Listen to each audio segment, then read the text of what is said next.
जब जब होए धर्म के हानि, बाढ़ ही असुर अधम अभिमानी, तब तब प्रभु धरि बिबित शरीरा, हर ही कृपा निधि सज्जन पीरा, हर ही कृपा निधि सज्जन पीरा।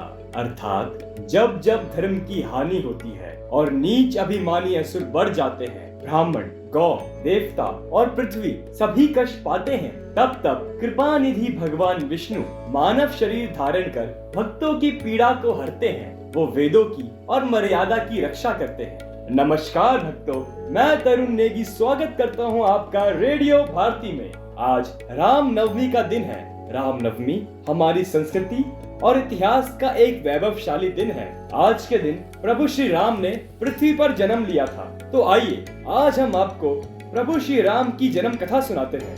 त्रेता युग में रावण का अत्याचार हर तरफ था। उसने तीनों लोकों को अपने बंधन में रखा था। रावण वन में रहने वाले ब्राह्मण और मुनियों के यज्ञ और हवन में मांस और मदिरा डालकर उनको विध्वंस कर देता था। उसने सभी देवताओं को अपना बंधी बना लिया था। पूरी पृथ्वी पर सिर्फ रावण का डंका था। रावण के बढ़ते अत्याचारों को देख सभी ऋषि, देवी देवता ब्रह्मा जी के पास जाते हैं। उन सबको जाते देख पृथ्वी माँ रावण के डर से गौ का रूप लेके उनके साथ जाती है। सब लोग ब्रह्मा जी को उनकी रक्षा करने के लिए कहते हैं। तब ब्रह्मा जी कहते हैं, हे देवताओं, आप अपने हृदय में धैर्य धारण करो। श्री हरि अत्यंत दयालु है, वो आप सबकी कष्टों का निवारण करेंगे। आप लोग उन्हीं से प्रार्थना कीजिए। तब ऋषि कहते हैं, पर वो हमें मिलेंगे कैसे? वो तो गोलोक में रहते हैं। दूसरे ऋषि कहते हैं, वो तो बैकुंठ में रहते हैं। तो कोई कहता है, वो तो क्षीर सागर में रहते हैं। ब्रह्मा जी कहते हैं, श्री हरि समान रूप से हर जगह व्याप्त है।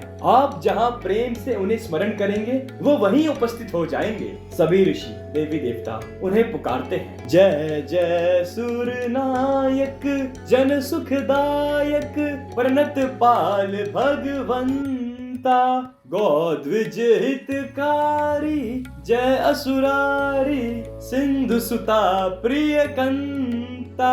तब भगवान विष्णु प्रकट होते हैं और पूछते हैं, आप सबने मुझे किस प्रकार याद किया? तब सब कहते हैं, राक्षसों के अत्याचार दिन प्रतिदिन बढ़ते जा रहे हैं। पृथ्वी अकुला रही है, हर कोई कष्ट पा रहा है। रावण के अत्याचारों से हमारी रक्षा करो प्रभु, हमारी रक्षा करो। विष्णु भगवान कहते हैं, जनि डर पहु मुनि सिद्ध सुरेसा, तुम ही लागी डरहु नरबेसा, अंसत सहित मनुज अवतारा, लेहु दिनकर वंश उदारा।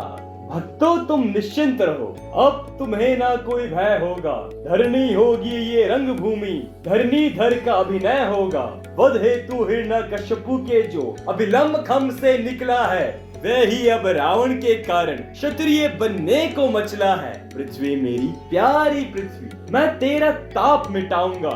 दशरथ के यहाँ राम बनकर अतिशीघ्र भूतल पर आऊंगा, अतिशीघ्र भूतल पर आऊंगा। ये सुनकर सभी देवी देवता ऋषि खुश हो जाते हैं और खुशी खुशी सब चले जाते हैं। एक दिन महाराज दशरथ बहुत ही उलझन में थे। तब सुमन जी उनसे पूछते हैं कि महाराज आप इतने चिंतित क्यों हैं? तब महाराज उनसे कहते हैं कि ऊपर वाले ने मुझे सब कुछ दिया है, पर ये सब किस काम का, जब मेरे पास संतान ना हो। मेरा चौथापन आने वाला है और मुझे डर है कि कहीं मेरे बाद रघुकुल का नाम ना रुक जाए। तब सुमन जी महाराज दशरथ को गुरु वशिष्ठ के पास चलने के लिए कहते हैं। महाराज दशरथ गुरु वशिष्ठ जी के पास जाते हैं और उनको अपनी सारी समस्या के बारे में बताते हैं। तब गुरु वशिष्ठ उनसे कहते हैं कि हे राजन, आपके घर में 4 पुत्र जन्म लेंगे और वो तीनों लोकों में प्रसिद्ध होंगे और भक्तों के भय को दूर करेंगे। इसके लिए आपको श्रृंगी ऋषि को बुलाकर पुत्रेष्टि यज्ञ कराना होगा। महाराज दशरथ श्रृंगी ऋषि को बुलाकर पुत्रेष्टि यज्ञ कराते हैं। तभी वहाँ पे अग्निदेव प्रकट होते हैं और वो उनसे कहते हैं कि राजन, आपकी सारी इच्छा जरूर पूरी होगी।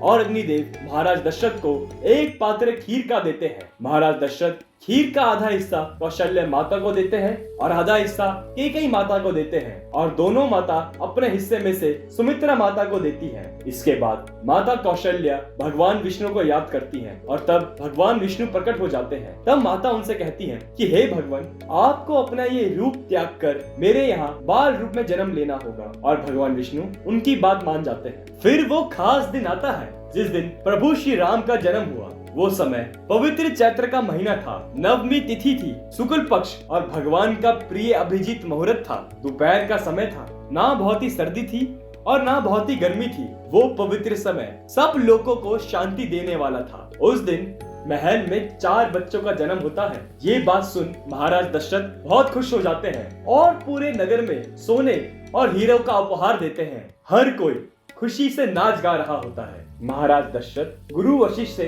अपने पुत्रों का नामकरण कराते हैं। गुरु वशिष्ठ कहते हैं, जो आनंद के धाम है, गुण निधान है, सुखों की खान है, जिसके नाम में पूरा ब्रह्मांड समा जाए, आपके ऐसे पुत्र का नाम मैं राम रखता हूँ। जो जगत का पालन पोषण करेगा, उस पुत्र का नाम मैं भरत रखता हूँ। जो समस्त लक्षणों से युक्त है, उसका नाम मैं लक्ष्मण रखता हूँ। जो आपका सबसे छोटा पुत्र है, उसका नाम सुनकर सभी शत्रु दहल उठेंगे। ऐसे वीर का नाम मैं शत्रुघ्न रखता हूँ। इस तरह चारों भाइयों का नामकरण होता है। राम जी के बाल रूप का दर्शन करने के लिए शिव जी भी अपना रूप बदल कर आते हैं। चारों भाई मिलकर बचपन में खूब खेलते और हर कोई उनको देख के बहुत खुश होता। जब वो थोड़े बड़े हो जाते हैं, तब उन्हें गुरु वशिष्ठ के साथ गुरुकुल भेज दिया जाता है। वो सब वहाँ सारा ज्ञान प्राप्त करते हैं और एक वीर और एक नेक राजकुमार बनके वापस आते हैं। तो भक्तों, ये तो थी रामनवमी की कथा। मैं तरुण नेगी आपको ऐसे और भी पुरानी कथाएं सुनाऊंगा।